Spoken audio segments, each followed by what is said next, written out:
So thank you so much for joining us here today.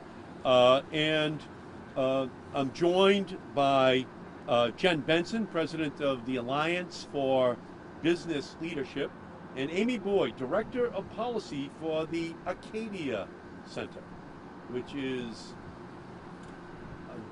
a center which analyzes the energy prices and the environmental impacts for New England of our dependence upon fossil fuels and the impact which it has upon our climate.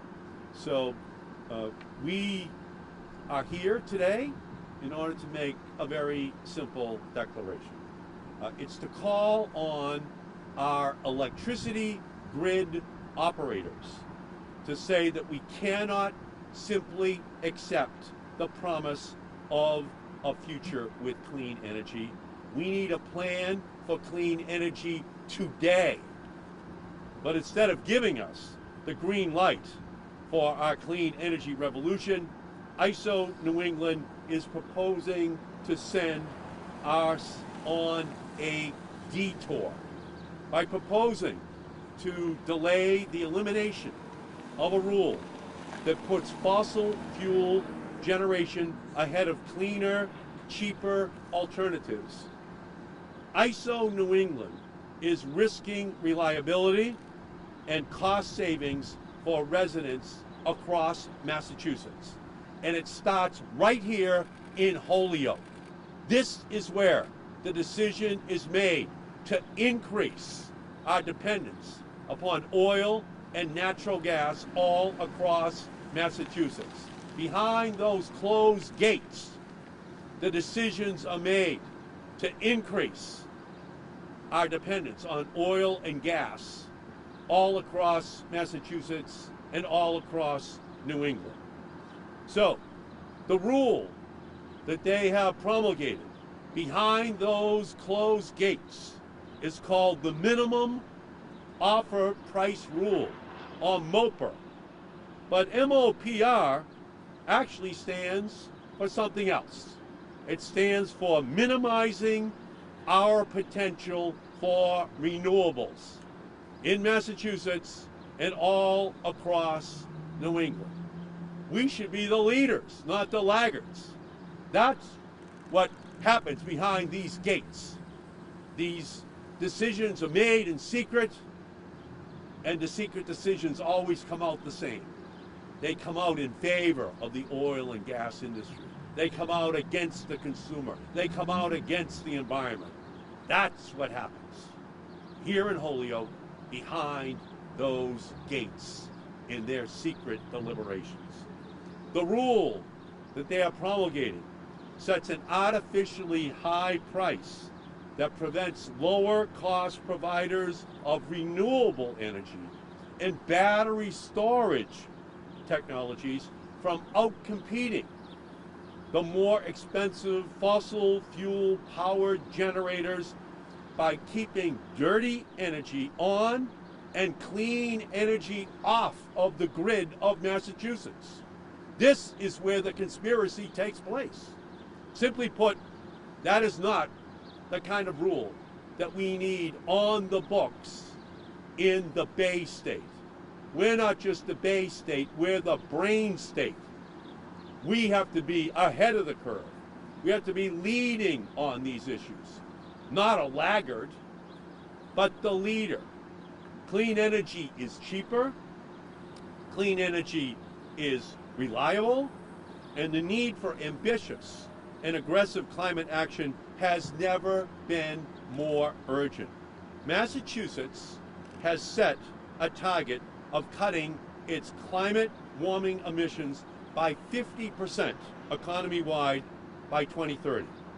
While we have made some progress, United States emissions rose in 2021.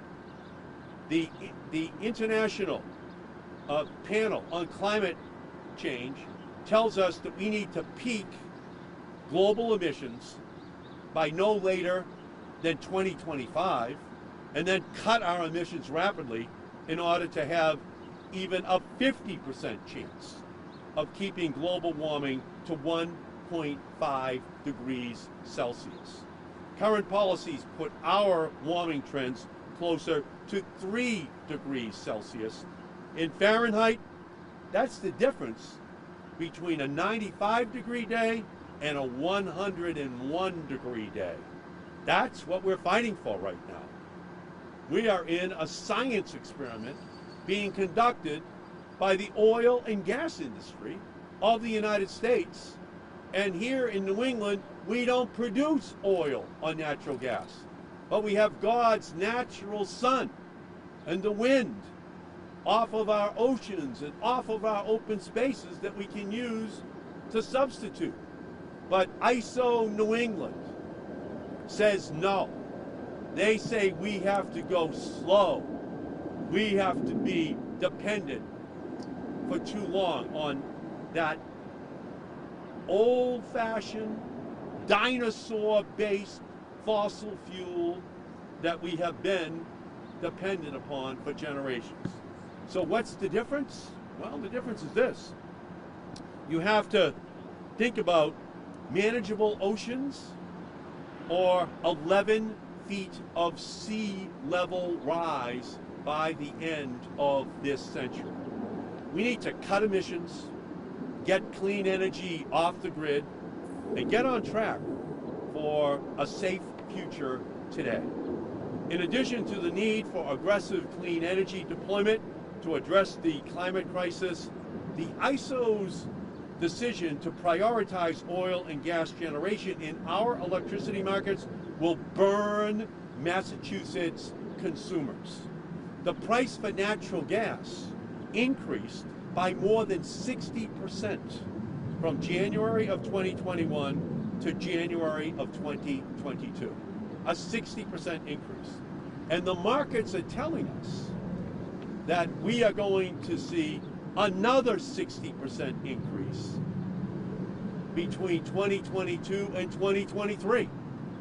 And that comes right out of the pockets of consumers, of businesses, all across Massachusetts and all across New England.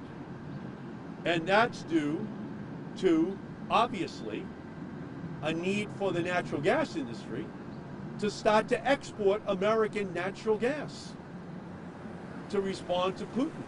But the more natural gas that we export from our own country to help Europeans, is the higher the price for natural gas will be for consumers here in New England.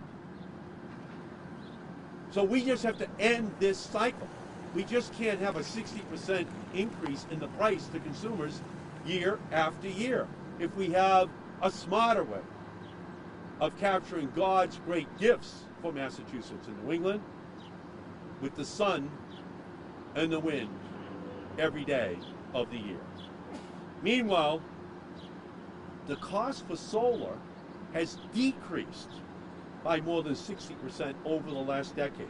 And the cost for energy battery storage has decreased by more than 70% over the last 5 years. Even today, right now, when directly comparing our electric grid resources that keep the lights on when we need it the most, the energy from a 4-hour battery is cheaper than the equivalent energy from a conventional gas peaking plant, which of course is what ISO New England would support. That's crazy. That's backward looking. That's a rear view mirror view of our energy needs in New England for the future. And as natural gas prices continue to go up from Putin's price hike, energy storage, solar, and wind energy are only going to save more money for Massachusetts consumers. So let's get one thing straight. ISO New England's decision to prop up fossil fuels isn't about reliability for Massachusetts consumers. It's about relying on the same old oil and gas solutions that have gotten us into a consumer and a climate crisis. But the fight for clean energy isn't just a fight for cheaper energy. This is a fight for economic and environmental justice across all communities in Massachusetts that suffer from the pollution and public health burdens created by dirty oil and gas plants. It should come as no surprise that 3 New England natural gas plant operators were behind the late-breaking proposal to keep the minimum offer price rule for another 2 years, according to reports. And it happened right behind that secret locked gate, right behind us. We need transparency and fairness for consumers in Massachusetts, not backroom deals and backwards solutions. The time right now calls for action. And today I'm writing, along with Senator Warren and Senator Sanders, to the Federal Energy Regulatory Commission, urging them to reject ISO New England's proposal and instead support the immediate rejection of the rule that keeps low-cost renewables and storage solutions out while locking expensive oil and gas in. In my letter, I urge FERC to use its existing regulatory authority to ensure that New England customers pay fair and reasonable rates for their energy costs, and make sure that renewable electricity can compete on an even playing field. Renewables are cheaper, cleaner, and a path to a healthier and more affordable future for the people of Massachusetts. We have to build a system that brings advanced, clean technologies into the Bay State. We are the brain state. We should not be driving these technologies away. We should be embracing the technologies of wind and solar. We should embrace their potential. We should embrace what they're doing right now.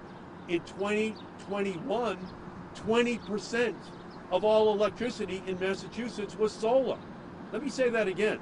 In 2021 in Massachusetts, 20% of all electricity came from solar. That's our future. Off of our coastline, we are about to have the leading offshore wind facilities constructed in the whole of the United States. We should be embracing that and having it reflected in the rules that ISO New England constructs. That is a vision for the future, not a vision of the past, which ISO New England stands for. In fact, it shouldn't even be called ISO New England, Independent Service Operator for New England. It should be called Dependent Service Operator on the oil and gas industry, because that's what ISO New England is. Dependent Service Organization on gas and oil. They have been in the past, they are today, and their rules say they want to be for the future as well. It's business as usual to end. It's time for ISO New England to get out of the way, because they're not doing their job. They're not reflecting the risks that we have here in New England. We are at the center of the climate crisis. We have natural resources that we can gather ourselves. We need to ensure that we have a future that captures who we are in Massachusetts. The Industrial Revolution began here in Holyoke, Massachusetts.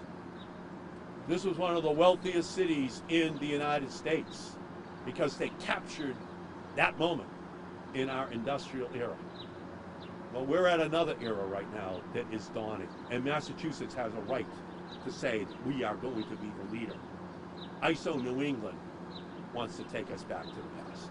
It's time to end it, and we have with us great leaders who are going to speak to how important it is to make this dramatic change.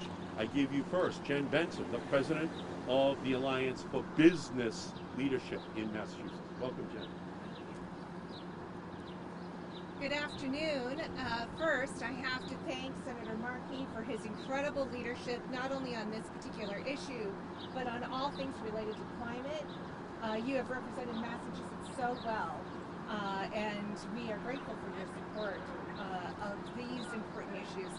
So ABL represents over 100 leading businesses, and you know, as a business organization, we do care about the bottom line. And so this issue is about the bottom line for businesses and families in Massachusetts. But we also care about economic opportunity and job growth here in the Bay State. And with this decision, ISO New England is not supporting that mission. We see this as something that can hold us back from innovation, something that Massachusetts has prioritized through many initiatives, not just offshore wind and solar energy, but in life sciences and other areas, and has proven to be a winner for the Bay State. I spent 11 years in the Massachusetts legislature, where we put innovation first and foremost in many of the initiatives we took forward, including climate. And Massachusetts has put forth bold goals that mean job creation, which labor leaders, business organizations, and our education institutions have stepped forward to fill the need to create those jobs. And yet, this chilling effect that ISO New England will have with this decision is putting all of that at risk. Putting at risk our own goals that the legislature and administration has supported and put forward. We can't let that stand. We can't let this arbitrary and artificial decision stand in the way of Massachusetts moving forward. And you heard the senator. Oh, he's over here now. You've heard the senator. This is not only good for climate, which we all take responsibility for, but it's good for our economy. When you lower the cost of energy, you're actually putting more dollars back into our economy. And so families have more dollars to put into the economy, and so do businesses. And so my membership really prioritizes not only this issue, but innovation in new technologies. We are nearly 25 years, a quarter of the way into this new century. Why we are still prioritizing antiquated technologies of the past is unbelievable in a state that has been so incredibly grasping opportunity for the next best thing in science, in education. We've been at the top in so many areas. It saddens me to think that we're dropping behind in the race to grasp onto this new technology. So thank you all for coming, and thank you again, Senator, for your work. Yeah, thank you, Jen. And now we're going to hear from Amy Boyd, Director of Policy for the Acadia Center. Welcome. Thank you so much, Senator, for having me here today. I am Amy Boyd, Director of Policy for Acadia Center, a clean energy advocacy organization that's working to advance the clean energy future. I'm so happy to be here on this beautiful spring day, the Clean Energy Champion, to look forward to a bright, clean energy future. But I'm also deeply concerned that our clean energy future is being delayed by discriminatory regional market rules that block clean energy. We're here today to talk about the minimum offer price rule. This is an ISO New England rule that serves as a barrier to clean energy entering the regional capacity auction. The rule sets an artificial price floor for clean energy resources and tells them that they can't bid into the market below that level. As the Senator pointed out, sun and wind are for free. Those resources come from God. But unfortunately, even though solar and wind operators can sometimes bid into the market at very low prices or even negative, they can't bid into the capacity auction because of the minimum offer price rule. That means they can't compete. The effect of this has been to slow the development of new clean energy, and it drives up prices for consumers across New England. The minimum offer price rule has erected barriers to clean energy and energy storage in New England for far too long already. But in a filing at the Federal Energy Regulatory Commission, ISO New England has proposed to delay eliminating this harmful rule. We express opposition to that delay. The calls for eliminating this rule began over a decade ago. Since then, state clean energy policy in Massachusetts has evolved and gotten increasingly ambitious. But ISO New England's approach to clean energy hasn't kept pace. Here we stand, a decade later, and ISO New England claims it's still not ready to eliminate this harmful rule. It wants to delay even longer before clean energy can get fair treatment and consumers can see the cost benefits and savings from having real competition. Our region stands poised to welcome nearly 5,000 megawatts of offshore wind, but that can be harmed if ISO New England's federal regulator approves the delay that they have proposed. A similar amount of battery storage could be harmed. With those kind of modern resources, we could make our electric system both cleaner and more reliable. Instead of hearing constant alarm bells from ISO New England about the risk of winter blackouts like we did this year, and facing price spikes from fossil fuel volatility like we did this year, we could operate on offshore wind and battery storage, serving the electric grid all winter long. The climate scientists at the IPCC have told us that we cannot afford to wait any longer to remove obstacles to progress, like this one. Rules like the minimum offer price rule hurt clean energy and they hurt our communities. It's time for ISO New England to start holding itself responsible to those communities. The first step to doing so is to eliminate the minimum offer price rule that has stood in the way of clean energy development and protected fossil fuel resources from competition. Our energy system is not an old boys club. It shouldn't be run like one. We need a modern approach to regional energy management that at a bare minimum gives new clean energy the same access to the capacity market that fossil fuels receive. There is no time to waste. Thank you. Thank you, Amy. Questions you may have?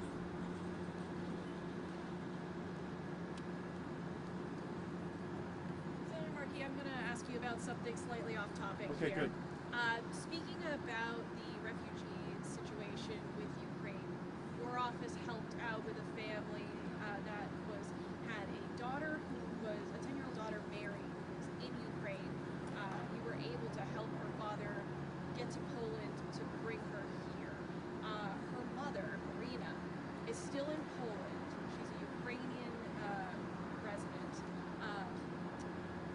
It's looking like her options to get to the U.S. could take years to be able to see her daughter here.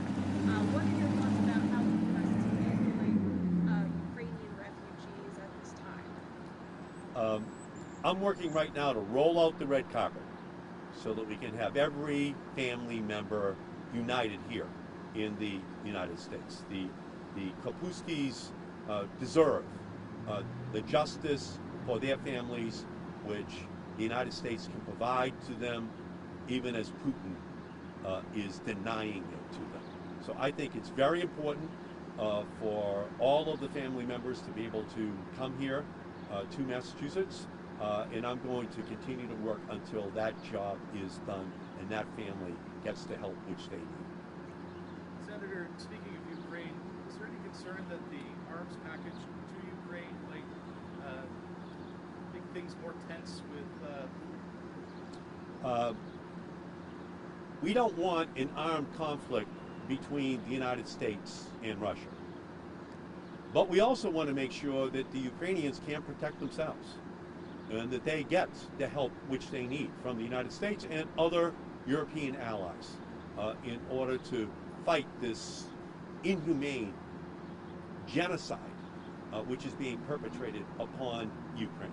So while we don't want our own troops in direct conflict with the Russian soldiers, at the same time we want to give the Ukraine people what they need in order to rebuff this incredible assault upon democracy in Europe at this time. locally? Have you made the endorsement yet in the governor's race in Massachusetts? No, I have not done that. Any Thank questions for Amy or Jen? Thank you for coming. Thank you so much. Guys.